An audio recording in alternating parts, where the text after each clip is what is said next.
Okay, today's video is going to cover solving systems of age, very similar to the two previous solving systems, except we're going not to graph them. We're going to solve using substitution or elimination. Now, I'm going to read through this. We're looking for the first step, so make the two unknowns variables. So while I read through this, figure out what we don't know. A silver coin is 28 years older than a bronze coin. You can already tell that this is going to be an absolutely fun problem to do.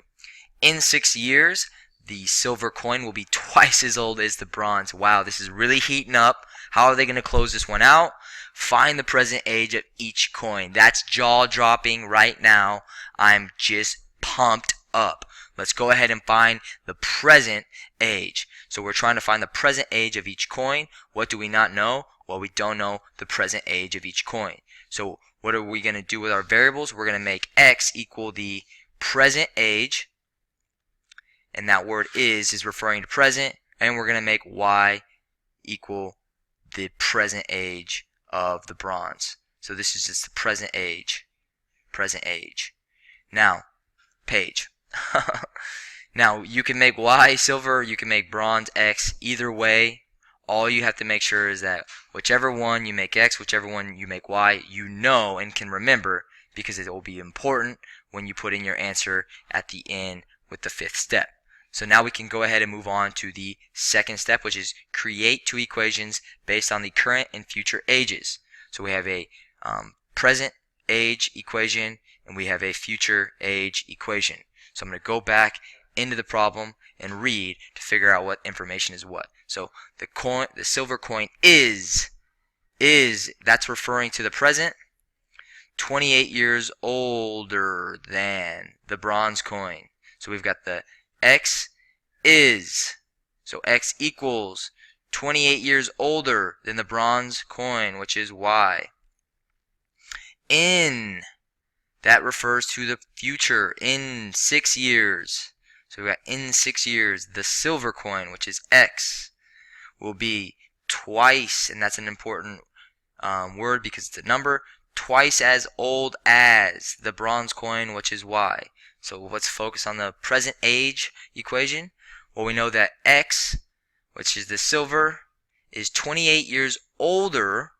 So x equals 28 years older than the bronze. So we know that the age of the silver coin equals the age of the bronze coin plus 28 years. If we add the bronze coin and 28, then we will figure out the age of the silver. These are equal to each other. Now the second equation, in 6 years, the silver coin will be twice as old as the bronze. So the silver coin's age in 6 years, so we're going to add 6 years to the current age of the silver coin, that'll be the silver coin's age in 6 years, will equal 2 times, since the silver's age is twice as old, then if we double the bronze's age, we'll have a equal age to the silver. So we're going to go ahead and 2 times the bronze coin's age in 6 years. So we've got our two equations, the one that is based on the current ages, one that is based on their age in 6 years, and that's where the plus 6 comes from. This 2 that we're multiplying comes from twice as old. Since the silver is twice as old, if we double the age of the bronze coin, we'll have the silver's age. Now that we've got the equations, we can go ahead and substitute. Since in this first equation, we've got x, which is solved for, we can insert into x in the future age equation y plus 28. That's just substitution right there. When we do that, what we get is y plus 28. Whoops, that's an 8. Y plus 28. And we can go ahead and put that in parentheses. Plus the 6 that was already there equals 2 multiplied to y plus 6. And we're doubling both the current age and the 6 years that is the future. So that's why the 2 is being multiplied on the outside. Now we can go ahead and simplify by dropping these parentheses. Since there's nothing to distribute on either side and there's nothing to combine in the parentheses, we can drop them and we can go ahead and distribute this 2 to the y and as well the 6. So what we get when we distribute the 2 to the y is just 2y. And then 2 times 6, if you don't know what that is, it's fine. When you have a calculator, there's no shame in figuring it out, as long as you don't look like a joke when you're trying to figure out where the scientific setting is. Then of course you've got some real issues, and when you can't navigate the window, people are starting to laugh at you because they're like, dang, you can't navigate the window for the computer. That's what's funny, not the fact that you have to use a computer to multiply numbers. I'm using the computer to multiply numbers because I don't like getting it wrong. I like getting it right. Now I got it right. That's a positive 12. Okay, sorry for the dialogue.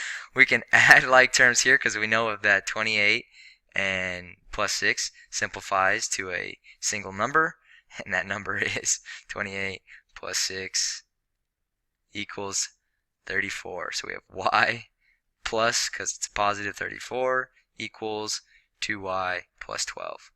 Now this is a variables on both sides equation. What we're going to do is we're going to choose one side to eliminate the variable on. Let's eliminate the variable on this side because it's just y, and 2 is bigger than just 1y. So this is a 1y. How do we eliminate the entire thing? We got to subtract because it's positive, and we subtract by what we see. So minus 1y minus 1y. 1y minus 1y is 0, so we've eliminated it. We're left with 34 equals 2y minus y. Well, 2y minus 1y, that's just 1y, and plus 12. Now we've got to eliminate the numbers that are connected to the variable. Let's start with this 12 that's being added. Inverse here is to subtract 12 to both sides. 34 minus 12 equals 22. So we got 22 equals, and then 1 times y is just y, so we actually have already solved for y.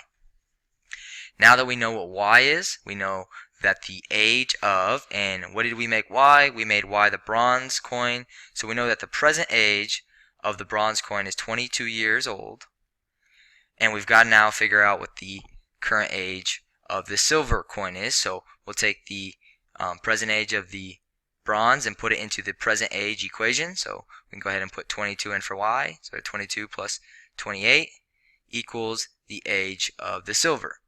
So let's go ahead and add those two numbers together, plus 28.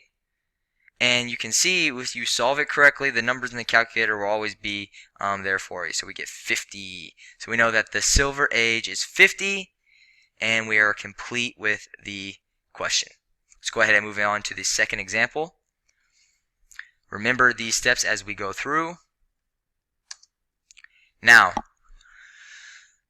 this one looks like it's even more fun. So we have a limestone is, 56 years older than a marble. In 12 years, the limestone will be 3 times as old as the marble. Find the present age of each statues. I'm going to make the first one x. I could make it y, but I'm making it x. And the second one y. And these are the present ages, so we're looking for the present age. Let's make two equations, one based on the present, one based on the future. So the present age of the limestone is 56 years older than the marble. So the limestone's age is equal to the marble's age plus 56 because it's 56 years older. The future equation, in 12 years, so in 12 years, the limestone, which is x, so 12 years plus the limestone's age will be equal to 3 times, so we're multiplying the, because this age is going to be 3 times larger, if we multiply the age of the younger, we'll have an equal amount. So 3 times the future age, or the current age of the marble, plus 12 years, because we're 12 years from now. That's where we get the plus 12, because this is in 12 years. We've set them up correctly. Now we can go ahead and substitute. The x is the one that is already solved for, so we're going to substitute all of this in right here. And what we get is 12 plus y plus 56 equals 3 times y plus 12. We can drop the parentheses. There's nothing to be multiplied. These are being added because there's a plus. And we can't combine like terms because there's no like terms to combine inside. We can distribute this 3 to the y and to the 12. We get 3 times y is 3y. 3 times a positive 12 is going to be some positive number just to make sure. I'll use the calculator, clear it. 3 times 12 equals 36. And now we can combine our like terms here. We've got a 12 and we've got a positive 56. We know what these numbers combine to. If we just add them up, okay, they combine to 68. So we've got y plus 68 equals 3y plus 36. Now variables on both sides of the equation. Let's eliminate the variable on this side. The inverse of a positive y is a negative y. So we have y minus y is 0, and 0 plus 68 is just 68. Do not forget to do the same exact thing to the other side. Write it under the term that you can combine it with. So we've got 3y minus y. Well, minus y is just a 1, so it's 3 minus 1 is 2. And we bring the y, plus 36 comes down. Now we've got two numbers connected to the y, so this is a two-step. The easiest step is to eliminate the addition by subtracting, which is the inverse. 68 minus 36, and you see how the calculator is already set up for me.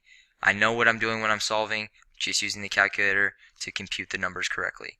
2y, now we can get the 2 out of here by dividing, since it's being multiplied to the y. The inverse is division. And 32 divided by 2 equals 16. So we've got 16 equals y.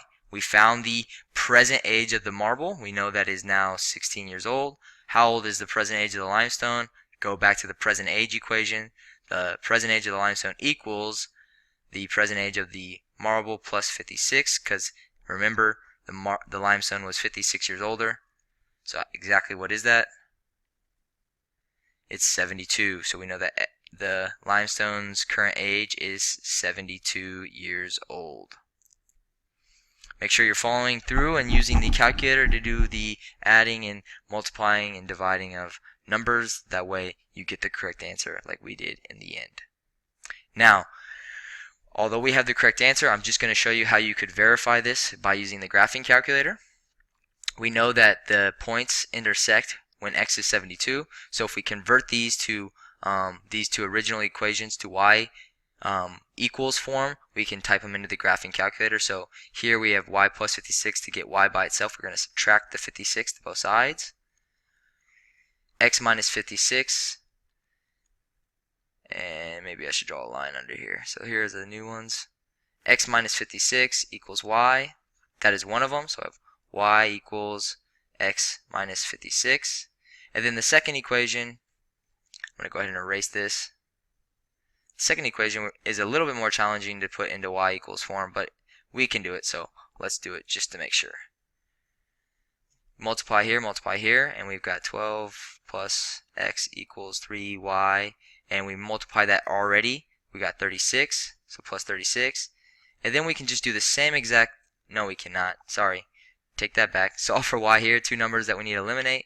Start by eliminating the addition, minus here. So let's use the calculator real quick. We've got 12 minus 36.